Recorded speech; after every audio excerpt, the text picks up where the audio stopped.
işe gittim. Babam da internet dolanıyor. Ben dedi ki ben şeyde nedir ismi? Hemen yaptım, hadi ben yarın gelirim bak.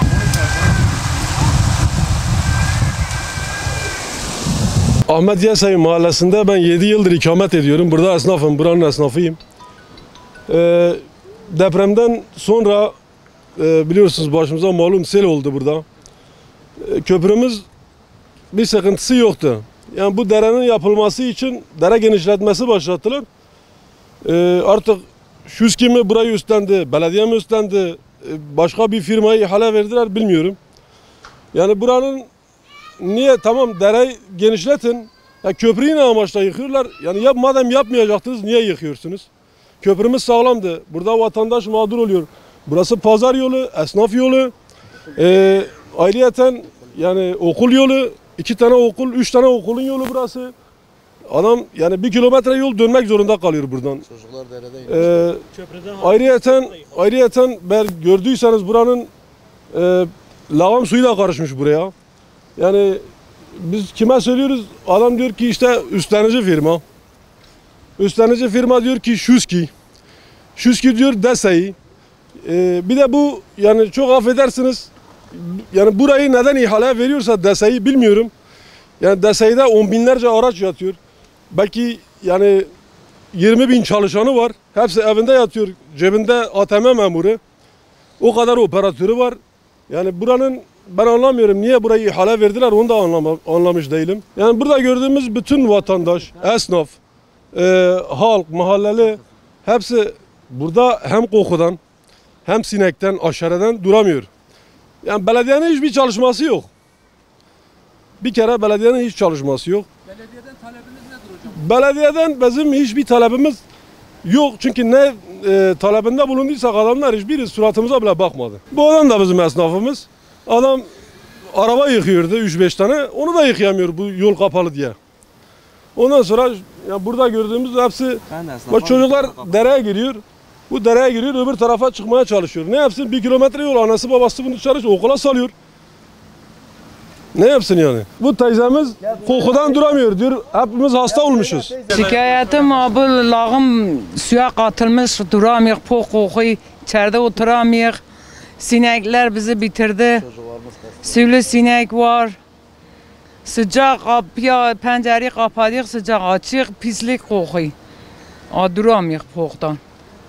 Önce gene temiz sudu şimdi lağım katılmış içine. Yapmasını istiyor ne istiyor? Yapsalar iyi olur. Bari yapmıyorlar da yıkmıyorlardı. Yıktılar yaparlar. Yapsınlar. Vallahi ne yıktılar? Yaklaşık 2,5 yıldır burada esnafım. Bu depremden, selden sonra özellikle bu seçimlerden sonra bir gösteri amaçlı bu köprümüz yıkıldı. Genişletme maksatlı yıkıldı. Yaklaşık 5 ay 6 aydır bu böyle duruyor. Komşuların çocuklarının çoğu rahatsız oldu. Bu sabahları çıkan kokudan, sivrisinekten dolayı. Biz müracaat ettiğimizde hesaba almıyorlar. Yok bugün yok yarın olacak. Yaklaşık 8 gündür de internetleri kesmişler. Çocuklar ders çalışamıyor. Yani kime gitsen biri muhtarın üstüne atıyor. Muhtarı rencide etmek için de çalışıyorlar. Yani bunu sana nasıl söyleyeyim? Diyarbakır gibi bir yerde olsa yarım saatte bitirilecek bir şey. Yani bu 7 aydır, 6,5-7 aydır bayanlar şuradan dereden inip çıkıyor. Çocuklar dereden inip çıkıyor. Büyükşehir Belediyesi televizyonda konuşma yapıyor ama icraat yok.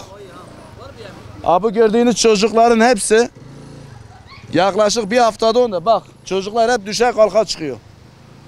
Yani nerede bu dediler yok başkanımız böyle bu başkan böyle Urfa'ya yenilik.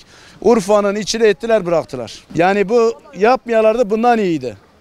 Gece saat 8'den sonra bütün evlerin içi kokuyor. Gündüz pislik çıkıyor, sinekler uçuyor. Belediye yok. Önceden bir sinek ilaçlaması vardı. Şimdi haftada bir defa yapıyor. Allah razı olsun. Haftada bir defa. Muhtarımız da Allah razı olsun. Kendisi şu anda bu rezillik yüzünden gelip yüzümüze bakamıyor. Bu rezillik yüzünden. Yani bizim Urfa Belediyesi'nden Karaköprü değil, Haliliye değil, Büyükşehir. Büyükşehir Belediyesi ve Şuski Genel Müdürlüğü. Yok ben böyle yapmışım böyle. Bu taşı buraya koymuşlar. 3 aydır taş yerinde duruyor ama çalışma yok. Yani bunu kendileri millete ne şekil anlatacaklar? Yazık, ayıp, Urfa'ya yakışmayan bir hareket bu. Yazık. Talebimiz nedir biliyor musun abi? Seçimlerde gece gündüz nasıl peşimizde dolaştılar ya. Şu anda da bir defalık gelip buraya bir el atsınlar. Yani o parayı atıp çoluk çocuklarıyla rahatta yatmasınlar. Bunun ahı da var ha. Yazık, günah. Talebimiz işlerine bakmaları. Yaklaşık 4-5 yıldır burada esnafım. Ufak bir marketim vardı. Geçtiğiniz yıl bildiğiniz gibi sel felaketiyle karşı karşıya kaldık. Selden sonra herhangi bir sıkıntı yaşamadık. Yani burayı yıkmasalardı bundan iyiydi. Geçen 5 dakika bir yağmur yağdı.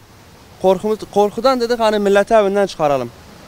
Yine eskisi gibi hani selde olan felaket yine yaşanacak diye. Şimdi burayı gerek DSİ almış, gerek belediye almış. Her kim almışsa o bizim sorunumuz değil.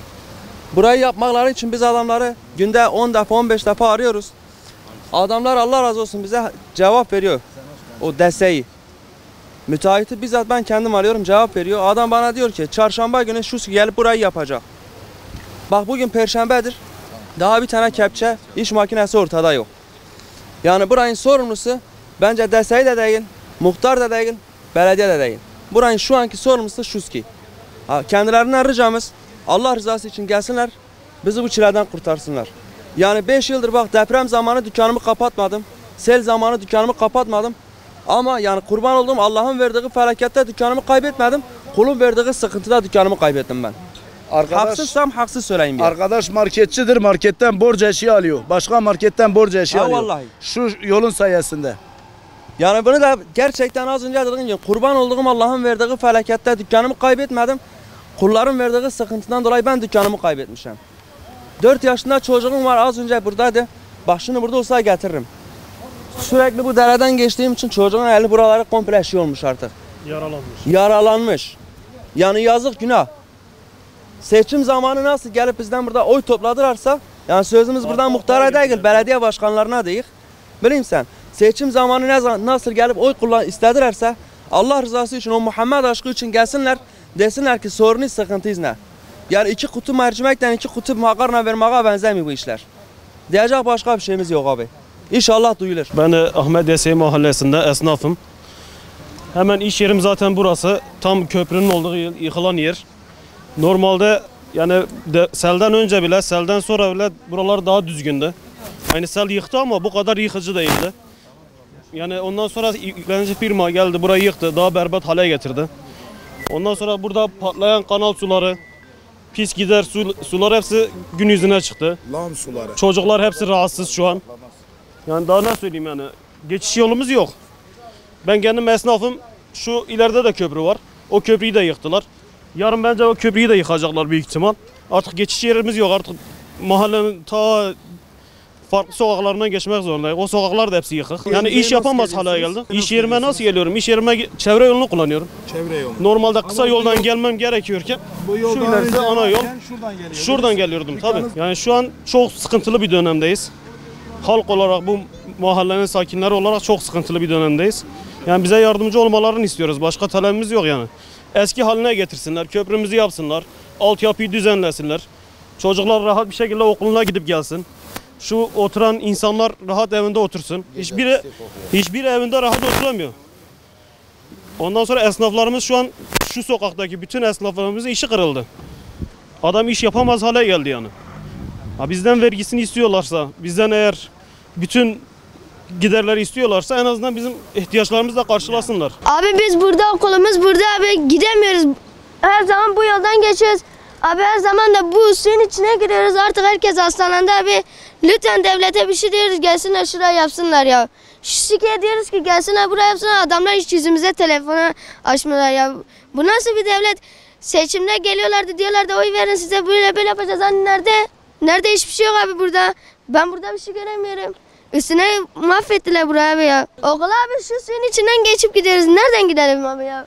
Gel bir bak. Abi biz tek devletten bir isteğimiz var abi. Gelip şurayı yapsınlar, düzelsinler.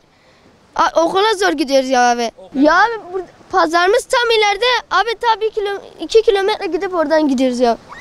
Var mı böyle dünya? Önceden yine o köprü vardı, orayı da iş yaptılar. Ben babam burada. O da kendisi esnaf. Abi şu yoldan gidip gelemiyor ya. Ayıp ya.